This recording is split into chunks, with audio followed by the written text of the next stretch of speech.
Assalamualaikum warahmatullahi wabarakatuh. Ya, ada video surat terbuka untuk Mas Ganjar ya dari salah satu YouTuber. Yuk kita coba lihat ya video ini kira-kira bagaimana tanggapan teman-teman, tulis di kolom komentar ya. Assalamualaikum Mas Ganjar, mohon maaf sebelumnya saya menulis surat ini untuk mencurahkan isi pikiran saya dan mungkin mewakili sebagian dari pemilih di Indonesia. Perkenalkan, nama saya Warto. Saya adalah peracik kopi di Warkop Bicara. Karena usia kita hanya terpaut 12 tahun, maka izinkan saya panggil Mas Ganjar saja. Ya. Sebelumnya saya minta maaf kalau surat saya menyinggung Mas Ganjar. Saya hanya memberikan opini saya sebagai rakyat yang mengamati elit seperti Mas Ganjar. Kalau kita kembali ke tahun 2021, Mas Ganjar ini belum dilirik oleh Ibu Mega sebagai capres. Ibu Mega masih sibuk endorse Mbak Puan, bahkan sampai pasang baliho sayap kepa kebangsaan di seluruh Indonesia. Saya yang kebetulan berada di Indonesia Timur juga melihat baliho ini. Padahal survei elektabilitas waktu itu Mas Ganjar jauh lebih tinggi dari Mbak Puan yang cuma 3% saja. Waktu itu Mas Ganjar galau karena sepertinya tidak dianggap oleh Ibu Mega. Menurut saya wajar Mas Ganjar galau karena melihat survei lebih tinggi. Tapi ini titik awal saya melihat Mas Ganjar ini ambisius dan merasa bisa. Lalu kemana Mas Ganjar berkeluh kesah? Kemana Mas Ganjar mencari nasihat? Pasti ke Pak Jokowi. Pak Jokowi yang membantu Mas Ganjar bisa berkomunikasi dengan Ibu Mega. Itu faktanya ya. Pada 2022, Pak Jokowi pidato di depan relawan, mengatakan untuk memilih pemimpin berambut putih dan wajah keriput. Sontak semua orang menganggap Mas Ganjar yang dimaksud oleh Pak Jokowi. Elektabilitas Mas Ganjar langsung melejit di atas 30%. Bahkan banyak relawan Jokowi yang siap mendukung Mas Ganjar saat itu. Di sini saya pahami, Mas Ganjar tinggi elektabilitasnya lebih karena endorse Pak Jokowi, bukan karena ketokohan Mas Ganjar sendiri. Sebagai orang yang di-endorse Pak Jokowi, sedikit banyak Mas Ganjar pastinya tahu bagaimana keinginan Pak Jokowi. Setelah adanya koalisi perubahan yang mencalonkan Mas Anies, Pak Jokowi sepertinya ingin menduetkan Mas Ganjar dengan Pak Prabowo. Masih ingat waktu berdua di tengah sawah di Kebumen itu, Mas? Mas Ganjar pasti paham. Saya tidak tahu apa yang Mas Ganjar pikirkan. Mungkin di dalam hati, Mas Ganjar merasa survei elektabilitas Mas Ganjar lebih tinggi dari Pak Prabowo. Jadi Mas Ganjar berpikir Mas Ganjar lebih pantas jadi capres. Memang Pak Jokowi pernah menginginkan ada dua paslon dari koalisinya untuk bertarung di Pilpres 2024. Tapi itu sebelum ada koalisi perubahan. Rencana Pak Jokowi berubah. Koalisi pemerintah hanya mencalonkan satu paslon saja, yaitu Pak Prabowo dengan Mas Ganjar. Tapi Ibu Mega nggak mau Mas Ganjar jadi wakil. Kan partainya terbesar, masak jadi wakil. Rugi dong kita. Iya, iya. Karena tidak tercapai kesepakatan, maka jadilah dua paslon dari koalisi pemerintah. Sampai di sini saya menduga Mas Ganjar pasti sumringah. Mas Ganjar mungkin berpikir, buat apa jadi wakil kalau bisa jadi presiden? Wajah Mas Ganjar saya bayangkan tersenyum dan dada membusung. Setelah 2 tahun mempromosikan Mbak Puan dan gak berhasil, sepertinya Ibu Mega sudah menyerah. Dengan pola yang sama, Ibu Mega melihat survei Mas Ganjar tertinggi. Ibu Mega berpikir bisa mengulangi cerita sukses Pak Jokowi. Ibu Mega berpikir, ya nggak apa-apa capres bukan anaknya, yang penting masih petugasnya. Tapi Ibu Mega melihat ada satu masalah, Mas Ganjar ini sudah terlanjur diasosiasikan dengan Pak Jokowi. Karena yang melambungkan elektabilitas Mas Ganjar ini, semua rakyat tahu adalah Pak Jokowi. Maka Ibu Mega menawarkan tiket capres dengan syarat harus tunduk mutlak kepada Ibu Mega. Mas Ganjar membuktikan kepatuhan pada Ibu Mega dengan cara menolak Piala Dunia U20 dengan alasan ada kontingen Israel di kompetisi tersebut. Karena nggak berani sendirian, maka diajaklah Gubernur Bali yang juga petugas PDIP untuk menolak juga. Di sini saya melihat semakin terang bahwa Mas Ganjar adalah sosok ambisius dan oportunis, menukar pertemanan dengan tiket capres.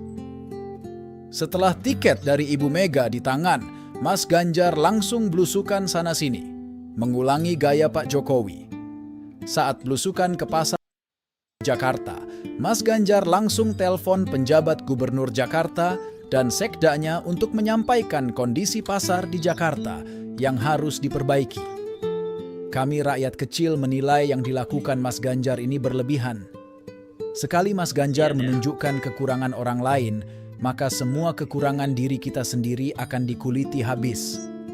Masalah pabrik semen kendeng, tambang wadas, jalan rusak, sampai kemiskinan yang tinggi, semua terjadi di Jawa Tengah dan rakyat tahu. Menurut saya, setelah resmi menjadi bakal calon presiden, Mas Ganjar sangat percaya diri, bahkan terlalu pede dan mengarah ke Jumawa. Mas Ganjar juga seharusnya tidak perlu bilang kalau suka nonton film porno. Kalaupun suka, ya nonton saja sendiri, jangan dipublikasikan di podcast. Iya, betul. Kita ini adat ketimuran, Mas, menganggap film porno itu tabu. Mas Ganjar juga harusnya lebih menunjukkan sebagai petugas rakyat, tidak usah menekankan sebagai petugas partai. Sepertinya Mas Ganjar ingin sekali menjilat Ibu Mega. Mas Ganjar juga kelihatan tidak tahan kritik, karena di roasting komika saja banyak adegan yang harus dipotong. Bagaimana kalau kritik dari rakyat? Mau diapakan itu yang mengkritik?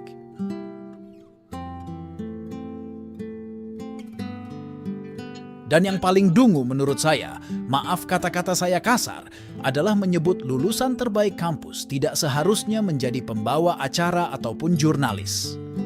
Mas Ganjar jadi serupa dengan Ibu Mega yang memandang rendah tukang bakso. Sekarang Mas Ganjar memandang rendah profesi pembawa acara dan jurnalis. Sadar Mas Ganjar ini baru calon presiden, tapi sudah jumawa dan arogan. Mungkin benar kata orang, penyakit sombong itu menular. Sekarang ketika sudah selesai pilpres dan sudah selesai perhitungan quick count, Mas Ganjar malah marah. Mas Ganjar tanya, emang kamu percaya suara saya segitu? Mas Ganjar juga semangat sekali bilang pemilu curang dan mendorong DPR untuk mengeluarkan hak angket. Kenapa Mas? Apa Mas Ganjar malu dengan perolehan suara 16%? Anggap saja ini ujian. Setelah Mas Ganjar gagal di ujian sikap rendah hati, jangan sampai Mas Ganjar juga gagal di ujian sadar diri. Kalau hak angket ini hanya menimbulkan keributan di anggota dewan, saya tidak masalah Mas. Malah seneng biar dewan kelihatan ada kerjanya, walaupun cuma settingan. Tapi ingat Mas, efek di masyarakat. Rakyat akan terbelah menjadi yang pro dan kontra hak angket. Semoga tidak terjadi kerusuhan bila hak angket ini berjalan. Dan tolong Mas, jangan hanya tentang pilpres saja hak angketnya, tapi juga pileg. Pejuang kebenaran itu berjuang tuntas. Tidak peduli di kondisi menang atau kalah, tetap perjuangkan hak angket pilpres dan pileg. Jangan sampai Mas Ganjar dikenang sebagai tokoh pemecah belah bangsa. Ingat Mas, pemerintah yang akan Anda hakimi di hak angket ini adalah Pak Jokowi. Orang yang melambungkan elektabilitas Mas Ganjar, sehingga Ibu Mega. Ingat Mas, waktu 2 kali lolos ke Senayan, Mas Ganjar ini dapil Jawa Tengah yang sangat kuat PDIP. Terpilih gubernur juga di Jawa Tengah yang memang kandang banteng. Waktu Pilgub 2013, Mas Ganjar juga cuma dapat 48% di kandang banteng. Bahkan di Pilgub selanjutnya, waktu berduel dengan Sudirman Said, suara Mas Ganjar hanya 58%. Padahal sudah dibantu oleh Gus Yassin yang menguasai pondok pesantren di Jawa Tengah. Kalau selama ini pengalaman bertarung hanya di Jawa Tengah dan menang, itu masih jago kandang Mas. Menangnya itu pun cuma menang tipis untuk ukuran pertarungan di kandang PDIP. Jadi menurut saya, memang Mas Ganjar ini secara personal kadar ketokohannya biasa saja Jawa Tengah, apalagi untuk bertarung di level nasional. Demikian surat dari saya. Mohon maaf atas kelancangan dan ketidaksopanan saya. Saya ini hanya penjual kopi yang tidak mengerti politik. Saya hanya menyampaikan apa yang ada dalam hati dan pikiran saya. Mohon maaf saya kemarin tidak mencoblos dalam pemilu, karena saya terlambat laporan pindah ke KPU. Saya tidak berniat untuk golput, saya dipaksa golput oleh sistem administrasi KPU. Kalau Mas Ganjar protes tentang sistem pelaporan pindah TPS ini ke KPU, saya dan banyak warga perantau pasti berterima kasih ke Mas Ganjar karena telah menyelamatkan hak memilih kami yang dikebiri oleh aturan KPU. Namun ada hikmahnya juga orang perantau seperti saya dan banyak rakyat lainnya tidak bisa mencoblos kemarin waktu pemilu. Setidaknya itu bisa mengurangi rasa dengki dan arogansi Mas Ganjar, karena kalau kami bisa nyoblos, mungkin suara Mas Ganjar lebih rendah dari 16%. Terima kasih dan selamat membangun kembali citra politik Mas Ganjar yang ambyar karena kesalahan sendiri. Sukses ya Oke, oke, Mas. oke. Wassalamualaikum. Oke, itu ya sahabat ya. Jadi cukup menarik perhatian kita semua ya, dan semoga ini ada yang bisa kita ambil ya dari apa? Dari video kali Assalamualaikum. ini ya. Dan itu ya sahabat ya, semoga tetap rukun, tetap semangat ya. Saya Eri, wassalamualaikum warahmatullahi wabarakatuh. Sukses selalu, sehat selalu.